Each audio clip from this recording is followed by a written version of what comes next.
welcome to Watch It, Paint It. This week I'm going to be painting the minions from the Goblin Archer mob of Massive Darkness. I wasn't planning on doing this video, but this week I've got my first subscribers on Patreon, which is fantastic, and I really appreciate it, and the discussion on there was we'd like to see some mobs, so I produced this video as a big thank you. If you've not checked out my Patreon, go and have a look if you've got time. You can support me from as little as $1, and I didn't realise until I got some supporters how much love I suddenly feel, and how much it's encouraging me to make more videos for you, which is why I've done 2 this week. We're going to use the Patreon account to sort of decide which models we paint each month, as well as having sneak peeks and behind the scene footage. So if you've got a chance, come and check me out. Anyway, let's get on with some painting. So this time I'm starting the model, I'm priming it with a primer that's just in a pot. It's just a white primer by Vallejo. Just because, as I said, I wasn't planning on doing this video, and it was raining when I wanted to go outside and spray prime it, so I've just done this one watery quick coat of primer. I'm starting with Plague Skin by the Army Painter, and that's to get the green skin tone of this goblin. If it wasn't raining, I would have used a Necrotic Flesh colour primer by the Army Painter. It just saves having to paint the skin on, which isn't a large part, but it's one less base coat I need to do. So if you've got that, I'd advise doing that.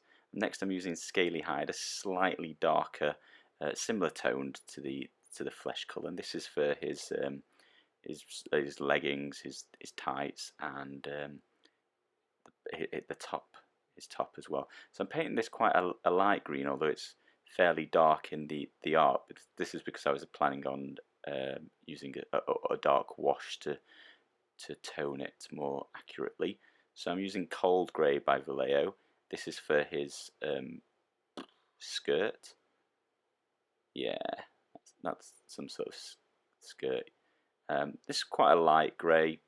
Filthy Suit by the Army Painter would be fairly similar, a little bit lighter, that one. Again, I'm going to be darkening this up with some washes later on in the video once I get to adding the shadows. So I'm using the Regiment brush for all of this so far. I'm using Scurvy Green by Vallejo, and that's for his belt. It looked quite a bright green on the art. There's quite a few greens in this model, so mixing it up a little bit of a separator there with quite a bright one. And just using the detail brush there because there's a lot, it's fairly small. Terracota next by Vallejo. This is a reddy brown, if anybody's using different paints. And this is for those bands on both of his biceps, his quiver for his arrows, and then I'm going to paint the front pouch that you can see in the artwork, and then this side one again from the artwork, and then on the back I'm going to just finish the quiver off, painting in between all of those bands that run across it. Can't see what they are in the artwork, but I'm going to paint them some sort of metallic, as we'll see shortly. I'm now just touching another one of those pouches on his back that you can't see. And then next is Leather Brown. So I'm going to go around and do his wrist guards for his bow there, that you don't want to catch yourself with the string of the bow. I might insert a picture of what I did for lols. And then I'm doing the bow in the same colour, and also the pouches I didn't do around his back. That's just similar to as I did for Malleus on Tuesday, just to mix up the different browns, different tones, makes it a little bit more interesting. I'm going to be using Zombie Skin, a fairly pale, creamy white, slightly sort of yellow tinted, and that's for the straps on his wrist guards, as well as all of these skulls from all the birds he's murdered and glued to himself. So he is a bit of a bird magnet, this little goblin. So there's 3 on his head there and 1 on his crotch. And then I'm going to paint the bottom and top of his bow. I don't know what that part of the bow is called, the bit that holds the string on. He hasn't got a string. He just likes to do a bit of pretending, a bit of make-believe. He has arrows, so maybe throws them at the heroes while they're there. So I'm just finishing off the top of the bow, as well as the bit that sort of handle of it. Necromancer's Cloak. This is the very dark grey by the Army Painter, and this is to do his shoes, his boots. I'm using the detail brush here. It's quite small fiddly work, and I don't want to catch any of this dark paint on any of those lighter areas I've painted previously. I'm also going to be carefully painting in those beaks of those birds that he's managed to capture. So there's 3 on the top and 1 on his crotch again. And then looking at the arrows, they just look a bit like white and sort of dark grey feathers. So I'm painting the tops of all of those arrow feathers. Yep. Bony spines. This is to complement the zombie skin. So this is for his bow. I'm redoing the handle because I decided I wanted it darker as per the picture. I'm also just painting those the sort of bits that would hold on the string for his bow, as you can see in the artwork.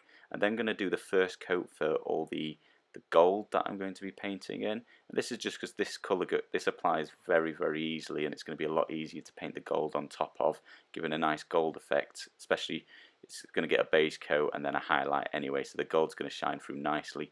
And this is just a lot easier to paint on than gold. I'm sure all of you have noticed gold doesn't stick that well. So this is just using Vallejo's gold, and I'm just going to quickly go back over all of those sort of gold circles, don't know, his sort of armour around his neck and his waist and down his back slightly as well there. And hopefully you can see that the gold's coming through really nicely and really easily now, as I'm going to paint those metallic bits I left on the quiver. I don't know if you could see that quickly in the video, but they were a lot harder to paint on just a single coat. I will, in between these recordings, probably paint on a second coat once it dries. In fact, I definitely will have done there. Abomination Gore. So I'm going to paint his eyes now. This is very small fiddly work. So I'm going to be using my detail brush to do the red, and I'm just going to catch 2 very small dots, 1 on each of his eyeballs. Hopefully you could see that there. Then I'm going to be taking Moon Yellow, and this is for his pupils, I guess. I'm using my insane detail brush there, and I just removed a load of excess paint because it would have been a mess. It would have been a massacre on his eyes there. So I'm just applying the tiniest little bit of yellow paint on top of that red, smallest I can. I don't know if you can see that in the video, but I managed it amazingly. The smallest eyes I've ever painted, and I managed to do it as perfectly as I've ever done any small eyes, I think. So give it a go. Good luck. Charred Brown. This is a dark brown by Vallejo, and this is to do his hat. I'm using the detail brush here because I've painted all of his skin, painted those bird skulls on his head, and his ears are in the way as well. Even just getting behind his hand it's risky business here, so seriously take your time. Oh yeah, the gold as well, because his hat hangs on top of the gold.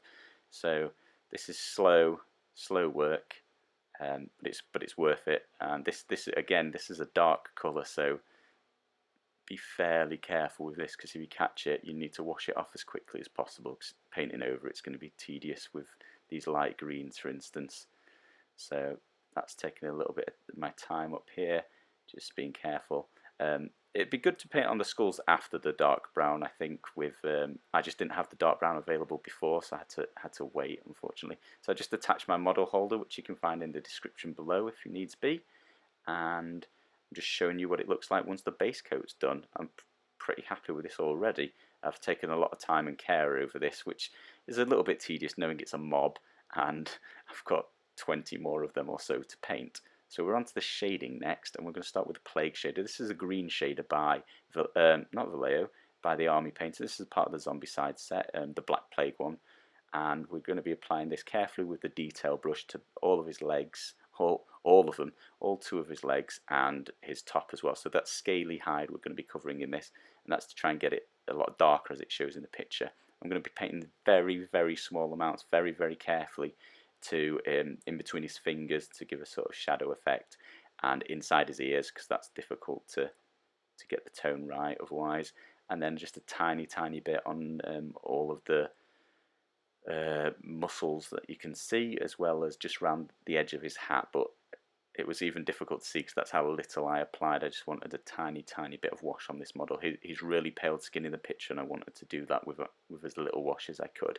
So I'm onto the Survivor shader here. This is the black wash by the Army Painter from the Zombicide set again, and this I'm going to apply to everywhere else. So all the greys, all the browns, and his gold as well to give it that sort of tarnished look. Don't forget his bow, quiver, arrows, the lot, absolutely everything else. And I'm probably going to mix in a teeny tiny bit on his legs as well, just to try and get it dark as it showed in the picture. If I was doing this again, I think I'd just use a darker green to begin with. So there we go, that's the base coat and the shading done. Just give you a quick view of it. This is after an hour and 4 minutes, and if you're quite new to painting or you realise it's a mob, maybe just skip highlighting, and I'd say the model's pretty good there. That'll look quite impressive on the table, so by all means you could just stop there. I'm going to go on to highlight it anyway if anybody wants to carry on watching this and go big or go home on these mobs. So I've taken plague skin here, and I'm just going back over all the areas where I'd added some wash, and just to tidy it up and get it back to the base colour that we were using. So the wash is obviously spread. I'm just tidying up his fingers, making sure I'm only leaving the wash actually in between his fingertips. Same on his muscles, it's run a little bit, so I'm just tidying that up. Next we're going to go into sort of the next level highlight, and that's using Brainmatter Beige mixed with plague skin, and this is 50-50 at the moment, and I'm using the detail brush again, and I'm going to very, very carefully paint all the most raised parts of this model. So that's all of his fingers, his knuckles, the bones you can see in the back of his hand, the raised parts of all of those muscles there, the tips, well, all of the outside of his ear really, and then I'll move on to his face, which I'll get his nose, his nostrils, his eyebrow sort of bones, his cheekbones, and his chin as well. So taking my time with this. This is going to end up being probably the most time I've ever spent highlighting a model, and I've done it on a mob. I'm not sure why, but I really liked this model, and I wanted to show you what you could do. It's just a shame there's 20 of them to paint after this. So I'm going to be mixing a lot more Brainmatter Beige, just trying to show you the skin tones here. So that's the original, that's the 50-50, and this is now 75% Brainmatter Beige with just a splash of the plague skin. And I'm going to round again, very little paint on my brush now, and I'm just going to be painting the very most raised parts of him. So that was his sort of fingertips, his knuckles, his elbow, it'll be his sort of tips of his ears, the tip of his nose as well, maybe his eyebrow bones, depending how you feel, what you think might be catching, the very tip of his chin as well. And there you can see his skin's finished, showing it again, quite proud of this. It's semi-difficult to see on camera, but that's obviously, this model's a lot closer on the camera than it ever will be in real life, other than somebody picking it up to have a look. But it looks really, really good in real life. So I'm going to take the Scaly hide, and I'm just going to dry brush this back onto the legs really carefully to try not to spread this green everywhere. There's very, very little paint on this brush, and I'm just scraping it over and over again across the green area of his clothing, just to try and catch all those raised parts and add some sort of highlight where the light would be hitting. I'm going to do very similar with the cold grey, dry brush this on again, a little more paint on it than scraping it off entirely this time, just because it's the skirt's so raised, it's very easy to catch the edges. This is the scurvy green, just highlighting the very top of the belt there, and zombie skin's out again, and we'll be highlighting the top and bottom of the bow, just bringing some colour back into that. I'm also going to be highlighting the skulls of these birds, just mostly the very top of each of the skulls there. Hopefully you can see that. Just tidying up the bow a little bit more, adding a second coat, and then it's going to be the bony spines on the handle of the bow, and those two little bits of string at the top and the bottom of the bow. Terracota next to highlight back up those pouches. So I'm just catching a little bit of this paint around the very edges of all of those pouches, as well as the quiver, and just blending that up slightly, as you can see from the bottom of the quiver. Looks fairly realistic now. Leather brown is going to be exactly the same. I'm going to highlight the middle of the bow, as you can see there, trying to blend it into the darker areas as it moves back across the light. I'm going to be doing the edges of his string shields on his wrists, his wrist guards, that's the word. And I'm also catching the pouches, the same as I did with the terracotta, just the very edges of each of the pouch. I'm just painting back in the wood on the arrows, which had been masked by the wash. Taking care there not to get any on the feathers. I'm using zombie skin again here, just to paint back in those ties on his guards, which I'd missed. Brainmatter Beige next. This is to do the final highlight on those skulls. I just wanted to add a little bit of white to the very tops of all the skulls and paint back in the feathers on the arrows. Another highlight with Cold Grey, and this is for his dark boots there, so I just dry brush that across his boots. I'm going to be mixing Cold Grey with Brainmatter Beige 50-50, and this is for the final highlight on his capey skirt, and this is going to be just adding a highlight to all the very raised parts, so the edge of all of this skirt, as well as all of the riffles that are raised, so painting on all the riffle lines basically, and hopefully you can see that's looking fairly 3D and realistic, starting to pop now. And next up is the hats. So this is charred brown mixed 50-50 with leather brown. I'm going to be painting all of the edges, being extra careful around that face that I've just finished 3 or 4 highlights on. Painting all the riffles down the back of his hat, the tip where the light would be reflecting off. Filthy Suit is to paint the base. With the mobs, I've decided I'm going to paint these a light grey. I'm going to go for a sort of colour scheme with Massive Darkness. I think black for the roaming monsters, dark grey for the mob boss, and light grey for the minions and agents TBD. So any ideas, put them in the comments below. Forgot to do the golds. I've just whipped the gold back out with the detail brush. I'm just going to be dabbing a little bit of highlight on each and every individual ringlet. Is that a word? Like the coin of his armour, each piece of it. So this is a bit time consuming, but it's worth it. It looks really, really good. Tarnished around the outside, bright in the middle. Just highlighting up the quiver as well, just catching the top of all of those metal straps. Stop the clock.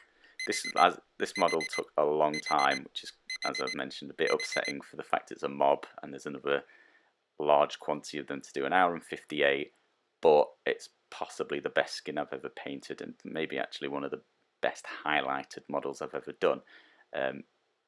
Massive thank you to all of these Patreon subscribers that have started supporting me, and I'm feeling the love and I wanted to give some back. So hopefully you've enjoyed this model. It's quite a long video, it took quite a long time, but yeah, as I mentioned, please come and check us out on Patreon and help start sculpt that community. Thank you all for watching. Big thank you to all my new Patreon subscribers, and I'll be adding the Patreon producers. That's a level on the Patreon subscription, and you'll be on every video from now on. Thank you all very much for watching.